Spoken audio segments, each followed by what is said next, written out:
ny mofinaina isan'andro atolotry ny mpitandrina rakotina valina maoly.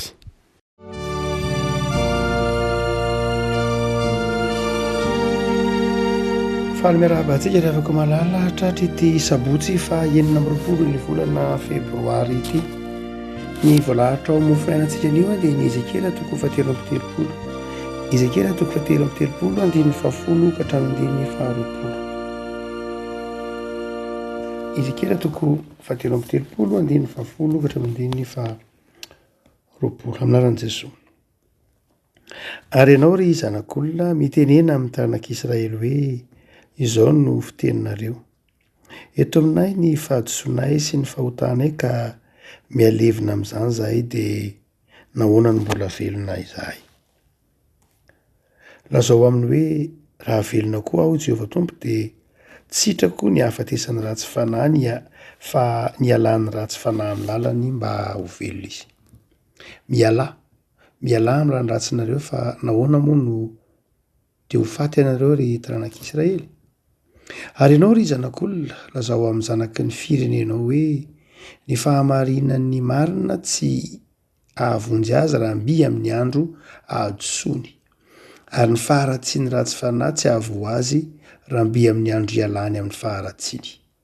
ary ny marina tsy ho velona noho ny fahamarinana raha mby amin'ny andro anontany. Raha lazaiko amin'ny marina hoe ho velona tokoa ianao, nefa izy mitoky amin'ny fahamarinany ka manao meloka, dia tsy ho tsarovana ny fahamarinana rehetra izay nataony, fa ny eloka nataony no ahafaty azy. Ary koa raha hoy izao kosa amin'ny ratsy fanahy, ho fatotry tokoa ianao, nefa miala amin'ny fahotany sady manao izay marina sy mahitsy ka mamerina ny natao tsatoka sady mampody izay nangalariny ary mandeha araka ny didy mahavelona ka tsy manao meloka dia ho velona tokoa izy fa tsy ho faty. Ny fahotana rehetra izay nataony dia tsy ho tsarovana amin'ny intsony, manao izay marina sy mahitsy izy ka dia ho velona tokoa. Kanefa hoy zanaky ny firenenao, tsy marina ny fitondran'ny tompo, nefa ny fitondran'ny tenany no tsy marina. Raha ny marina miala amin'ny fahamarinany ka manao meloka dia ho faty amin'izany izy. Ary raha ny ratsy fanahy miala amin'ny faharatsiany ka manao izay marina sy mahitsy dia ho velona amin'izany izy. Kanefa hoy ianareo tsy marina ny fitondran'ny tompo, ry taranak'Israely, samy ho tsaraiko araka ny alehany avy ianareo. Ray masonao manamasinana amin'ny fahamarinana ny teninao ny fahamarinana. Amen. Ity bokin'ny Ezekela ity afaka malala dia manatoerana mihitsy eo amin'ny tantaran'ny zanak'Israely satria boky izay manome fanantenana azy. Boky izay manome fanantenana azy ao anatin'ny fahababoana. Boky izay ahitana ny fanitsian'Andriamanitra sy ny fanefen'Andriamanitra, nefa boky mamelombelona fanantenana fa tsy ny fahavoazana akory ny tompon'ny teny farany, fa ny fahendren'Andriamanitra sy ny fitiavany. Ny 11 hoy ny tompo: tsy sitrako ny hahafatesany ratsy fanahy fa ny alany ratsy fanahy amin'ny lalany mba ho velona izy. Rehafako lay mofina eto am-pianatanantsika izany, raha vakiana tsara dia mampianatra antsika ny toe-tsain'Andriamanitra mihitsy, mampianatra antsika ny ataontsika hoe ny fiainana andavanandro, ny iainana ny finoana amin'ny fiainana andavanandro. Raha ohatra ka mamaky izany ny tapany voalohany amin'ity mofinaina ity tsika, dia asehoan'ilay mofinaina fa tsy planin'Andriamanitra, tsy sitrapon'Andriamanitra ny fahafatesany ratsy fanahy akory, fa ny mba hahavelona azy. Ny zanak'Israely mantsy tany amin'ny fahababoana dia tao anatin'ny ny adi-tsaina sy ny ady am-panahy. Nahatsiaro izy hoe nanota, satria no hazavaina tamin'ny mandrakariva fa matoa izy babo dia nanota izy. Ary milanja izany vokatry ny fahotany, izany fihodinany, zany fijangajangany niala tamin'andriamanitra izany satria nanompo sampy izy nijangajanga tamin'ireo andriamanitra maro isan-karazany ny bokyny Ezekiela mpaminany dia amin'ny Ezekiela mpaminany moa raha miteny Ezekiela mpaminany hoe fijangajangany eto dia midika lay fialana tamin'andriamanitra hoariny Ezekiela amin'ny vehivavy janga ny firenen'Israely ka mandeha mitady sampy hotompoina iveran'andriamanitra ary dia tezitra taminy Andriamanitra satria izy dia ny zanak'Israely de firenena nofidian'Andriamanitra ary ao amin'ny bokin'ny Hosea moa tenenina hoe ho fofoky ho vadiko ho ny bokin'ny Hosea zany hoe toy ny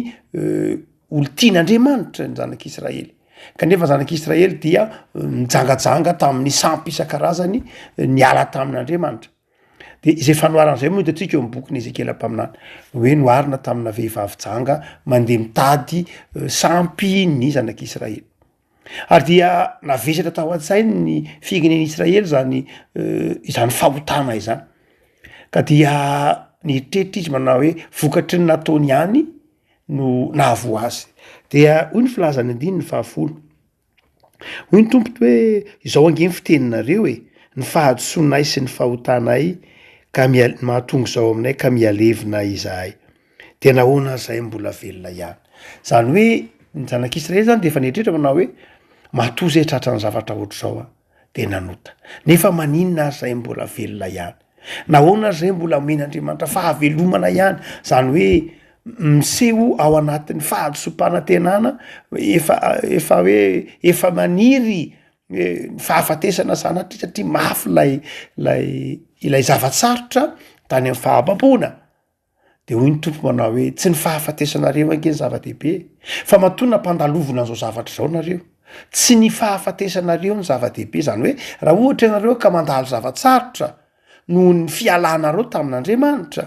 de izao tsy ny fahafatesana akory ny tanjoneny fa ny fiovana be dia be mantsy raha ko malala ny olona rehefa ataontsika hoe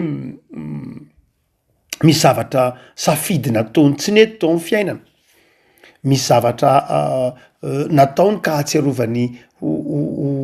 tsy nety any dia miafara amin'ny fahadisom-panantenana ary mety ho tonga amin'ny faniriana ho faty mihitsy mahatonga amin'ilay hoe tsy fitiavana ny tena ataon'ireo mpandinika ny toetsain'ny olona hoe sentiment de rejet zany hoe tena manomboka makahala ny tena tsy makamamy itsony ny fiainana satria efa mafy loatra ilay zavatra lay heverina hoe valany nataona diso safidy dia eto rehefa malala mamerina atsika manafaka atsika ao amin'izany fahadisom-panantenana vokatry ny safidy tsy nety nataontsika zany ny bokin'ny Ezekiela hoe mety nisy tsy nety nataonao tamin'ny safidinao na tamin'izay neritreretinao na tamin'izay nataonao de zao aza donona fa tsy ny fahafatesana akory no antin'izany fa ny fiovana ny fiezahana hiezaka misy oabolana sinoa manao hoe tsy ny olona tsy menjera mihitsy akory ny tsara fa ny olona ny tsara de zao zay olona nenjera kanefa niarina zany hoe tsy manao fahadisoana mihitsy akory ny tsara aiza moa nisy olona tsy hanao fahadisoana mazava ho azy fa ny tena tsara de zao ny olona nahatsapa-tena fa diso kanefa niarina azay ny tiany ny tompo oatsaitsika rehefa ko malala manao hoe aza ny fahotanareo na ny zavatsarotra lalovanareo na ny safidinareo tsy nety no hobanjininareo fa mieza miova miarina am'izany de manao fiainana vaovao miaina amina fiainana vaovao zay le ambaran'ny bokin'ny Ezekiela mpaminany hoe fibebahana rehefa ko malala eto zany ny tian'Andriamanitra de ny hoe ny fiovana ny fibebahana fa tsy ny fatoran'ilay zavatra tsy nety na milanja lay eta mavesatra hoe de very azy zany aleoko maty aleoko mamoy fo vitatreo ny fiainako tsy zay ny planin'Andriamanitra raha misy zavatra safidy tsy nety nataonao vokatry ny toetra tsy nety na ny fahotana na koa mety hoe vokatry ny tsy fitandremana de zao tsy ny famoiza-po akory ny zava-dehibe fa ny fijoroana ny fiezahana ijoro indray hiarina hanao fiainana vaovao miaraka amin'Andriamanitra satria ny planin'Andriamanitra tsy ny fahafatesana akory eo koa no ahitantsika fa ny faharoa sy eo ny andininy io de zao tsy ny fanasaziana ny hevitry ny fanasaziana amin'andriamanitra ny hevitry ny hoe fanasaziana na ambarany bokyn'ny petera hoe epistily zata petera hoe famaizana ny hevitry reny a de tsy fahafatesana akory satria zanak'Israely de nendretra manao hoe nahoana zay mbola tsy maty any nahoana zay mbola tsy maty hoe ny tompo manao hoe famindram-ponge tian'andriamanitra lay fiovanange ny tian'andriamanitra ny dikany hoe saza nge fanamboarana anao hiverina ao amin'andriamanitra ny dikan'lay fizantoetra nge ny dikan'lay lay fanefena nge dikan'lay mety koa hoe kapoka nge de famerenana anao ao amin'andriamanitra fa tsy ny fahafatesana akory ndraindray mantsika ravako malala amin'ny toetsaitsika olombelona mitafinofo de ndraindray mieritreritra hoe ny sazy a de mahita olona manao rasy de mietreritra mihitsy tokony ho faty mihitsy tokony ho vonoina ho faty mihitsy tatoato de azadonoana fa be de be ny mbola firenena manamelika ho faty mbola manaja zany totsika manana lalàna fanameloana ho faty be de be eto ambonin'ny tany ny akabeazan'ny firenena silamo de mbola manana an'zany fa ny akabeazan'ny firenena kristianina kosa afa tsy vitsivitsy dia tsy efa tsy manao an'zany tsony États-Unis mbola manana de firenena protestantazy ny frantsay frantsay moa efa tsy nanao fanameloana ho faty tsony fa na izany ara 50 isanjato 50 isanjato ny frantsay any manaiky ny tsy fanameloana ho faty fa 10 mbola tia amerina any zany azy koa tsika manao hoe tsy lay fanameloana ho faty zany tsy ny fahafatesana akory ny sitrak'Andriamanitra tsy andriamanitry ny maty fa andriamanitry ny velona ny fahavelomana ny mamaika an'andriamanitra fa tsy ny fahafatesana fa raha ohatra ka misy fahafatesany ratsy fanahy dia tsy ny sitrapon'andriamanitra de niverenany eo amin'andriamanitra fa ny zavatra faharoa afaka malala mampetretra amty andininy ity de momba ny laonjany atao hoe fibebahana sy ny fiovana hoy ny bokin'ny Ezekela mpaminany manao hoe raha ohatra ka manao ny marina mandrakariva ianao marina ianao ka amin'ny fotoana anankiray miala am'lay fahamarinana lay toetra soa de zao toy ny voafafan'lay toetra soa toy ny voafafan'lay zavatra tsy nentina ataonao ny tany aloha le avako malala betsaka ny kristianina miemitra ary io ny mahatonga ny epistily any Hebreo manao hoe tsika tsy naman'izay miemitra zany hoe tsy akasitrahan'andriamanitra mihitsy ny fiemorana ianao zany mpanompon'andriamanitra efa nafana fota amin'andriamanitra nazoto ny vavaka nanao asa fanompona na foy niny fitiavan'andriamanitra fandray andro no ny fitrangan-javatra teo amin'ny fiainanao de niala tamin'andriamanitra dia lasa nanompo andriamanin-kafana sanatria niala mihitsy tamin'ny fahamarinana niala mihitsy tamin'ny lalana nanaraka ny lalana tsy izy de io ny tompo manao hoe voafafan'lay ilay fialanao tamin'andriamanitra le tsy tsarona ilay tany aloha zay mahatonga ny epistily any Hebreo manazavana io ny epistily any Hebreo manao hoe raha misy olona efa mpanompon'andriamanitra de tsy tokony hiala itsony am'zany toerana mahampanompon'andriamanitra zany izy ka hiala amin'ny finoana hivadika amin'andriamanitra andao ny fanompona hiangatsika indray dia mety ho adino avokoa tsy hoe mety adino voafafan'lay fivadihana amin'andriamanitra ilay toetra soa zay ny kelezanaina nandritra ny taona maro mihitsy aza fa hoy ny tompo manao hoe zao koa nefany raha misy olona nanompo sampy mandrakariva izy niala tamin'andriamanitra izy nanao herisetra izy zany ny fiaina nandritra ny taona maro nandritra ny volana maro nandritra ny fiaina manontolo mihitsy azy fa amin'andro anankiray izy niova de zao voafafany iny fiovany amin'ny andro anankiray iny sy ny toy ny mazava azy sy le andro anankiray moa zany fa andro anankiray de mity ho lasa fiainana voafafan'iny ilay ratsy rehetra tany aloha zany hoe tokony ho takatritsika zany io lay tahaka n'lay lehilahy tao amin'ny azo fijaliana niaraka tamin'i Jesoa mpamon'olona mpanao herisetra mpanentaka dia eo amin'ny azo fijaliana izy no nitenin'i Jesoa le jiolahy manao hoe tsarovy aho rehefa mbiany amin'ny fanjakanao anao zany hoe ilay lehilahy dia eo amin'ny azo fijaliana de mino fa hitsangana amin'ny maty Jesoa lay lehilahy de mino fa hiakatra any an-danitra Jesoa lay lehilahy de mino fa mivavaka ho azy Jesoa le jiolahy no zany tsy manao hoe tsarovy a rehefa tonga anao fa za mino fa tsy ho hitsangana amin'ny maty ianao, mino aho fa tsy ho fato mandrakizay eto am'ty azo fijaliany ty ianao fa zao tsarovy rehefa mbatonga any ianao dia voafafany zay toetra soa zay finona izay ny lasan'lay lehilahy rehetra lay jiolahy to amin'ny azo fijaliana. Le avako malala marin'Andriamanitra amin'ny lalantsika mantsy tsy ohatran'izay le avako malala amin'ny lalàna mahazatra atsika ao anatin'ny fiarahamonina de misy manjakarivony atao hoe na dia atao hoe ratsy iza efa nataonao tany amin'ny folo taona lasa tany ary de mety azon'ny olona fongarina na de efa fitopolo taona ary be de be ny olona ohatr' zany eny ampita-dranomasina ny fahotan'ny fahatany rany be de be reo hitatsika reo mpitondra fivavahana pretra katolika any amin'ny taona 50 dia iny dia nanao tsy nety tamin'ny tanora, nanao tsy nety tamin'ny ankizy tamin'ny taona 80 tamin'ny taona 70 be de be le avako malala hoy tsika manao hoe amin'ny lalàna dia amin'ny lalantsika fiarahamonitsika de zao manao hoe rehefa eloka natao de zao zakaina ny vokany azo tsarana mandrakariviny naraoviana tsy mipetraka lay fibebahana na lay fiovana amin'ny lalantsika olombelona zay mahatonga ny tompo teny manao hoe tsy ny fitondrako ny tsy marina fa ny fitondran'ny tenanareo ny tsy marina satria aminareo de zao tsy mipetraka ny antsoina hoe fiovana, tsy mipetraka amin'ny antsoina hoe fibebahana, tsy mipetraka ny dika ny antsoina hoe famaizana aminareo amin'ny lalànareo de tsarainareo tsy mety ny lalànako hoy ny tompo fa ny lalànareo ny tsy mety re avako malala lalantsika olombelona dia zay tsika moa zany zay ny ainatsika tsy zay anovantsika an'izany hatreto fa hoe rehefa nanao ny tsy nety ianao na efapolo taona lasa ary iny na 50 taona lasa ary iny de zao milanja azo mbola tsaraina amin'iny foana ianao ary na inona dia azo mbola mpanovana mpamoaka amin'iny foana ianao fa ny tompo zay re avako malala raha ohatra ka anao ampamoaka amintsika ny tompo ka ho tanysaina daholo ny zavatra rehetra natao tao amin'ny fiainana nandritra ny 30, 50, 70 taona dia tsisy voavonjana iray ary fa ny zava-dehibe de zao lay zao ankehitriny zao zay mahatonga ny asan'ny apôstôly miteny manao hoe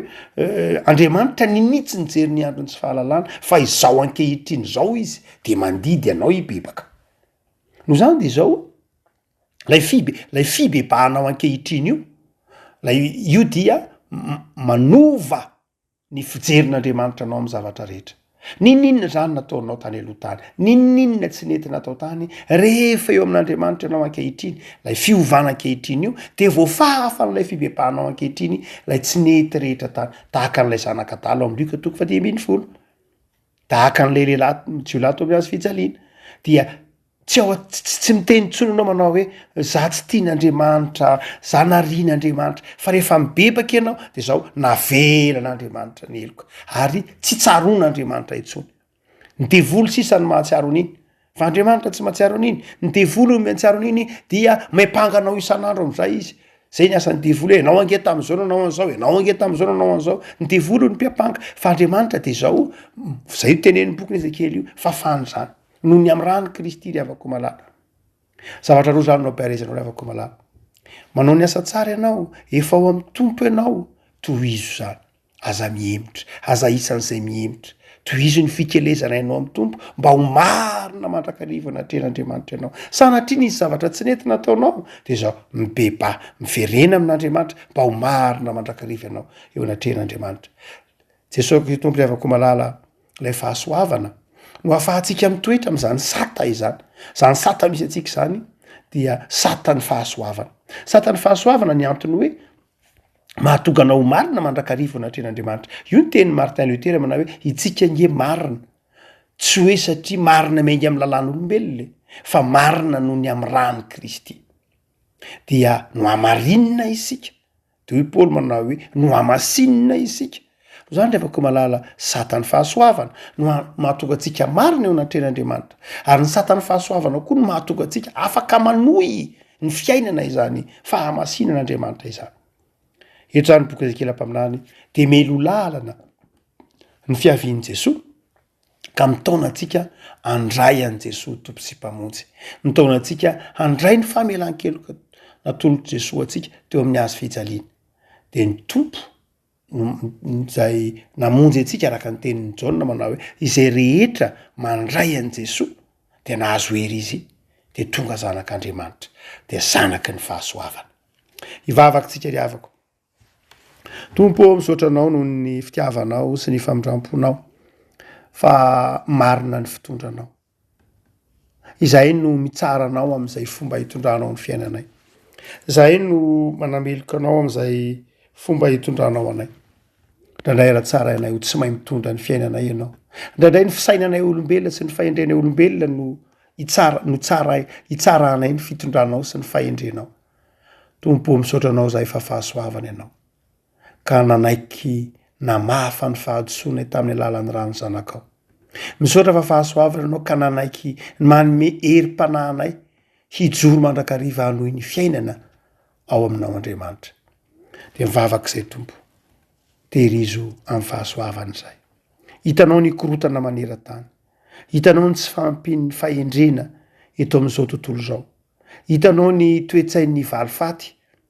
sy ny fifamaliana faty eto amin'izao tontolo izao. Tompo, vavaka izay ho an'ireo vahoaka any Ukraine izay mandalo fizahan-toetra, rava-fananana, de mivavaka izay mba hampahirezinao izy ireny. Vavaka izay Tompo ho an'ireo mpifanandrina mba ho vangin'ny fanahinao masina, mba samy andiny tena, ary mivavaka izay ho an'izao tontolo izao mba hanjaka ny fandriampahalemana. Mamela heloka Tompo am'izay rehetra endrika heritreritra na fifamaliana faty izay hita eto amin'izao tontolo izao. Meteza hanokatra ny fonony mpifanandrina ianao ary hampahery ireo reraka amin'izao olana trena amin'ny ady any Eropa izao. Vavaka izay Tompo ho an'ny ireo havanay izay mbola ao anatin'ny fanarenana ny fananana, vokatry ny fandalovan'ny rivo-doza. Vavaka izay ho an'ireo rava-fananana, ho an'ireo marary, mivavaka izay ho an'ireo manana olana, vavaka izay ho an'ireo fiangonana sy sekoly izay simba. Tompo, mangataka amin'ny famindramponao zahay. Aoka ianao nampahery azy ireny, fa Andriamanitra fitiavana ianao. Mivavaka izay Tompo ho an'ny fiainana tsirairay avy. Tehirizo izay hatsiaro fa efa akaiky ianao Jesoa, tsy ho variana amin'ity fiainana fandalovana ity, fa hanompo anao amin'ny fitiavana, hifikitra amin'ny finoananao, ary anao zava-dehibe ny fitiavana amana. De mametraka ny fiainanay eo mba fahasoavanao zahay, ny tanindrazanay, ny fiangonanao izay misy anay, ny fikasana tsara ty anatinay, ataovy eo mba fitahinao sy fahasoavanao Jesoa ireny. Amen.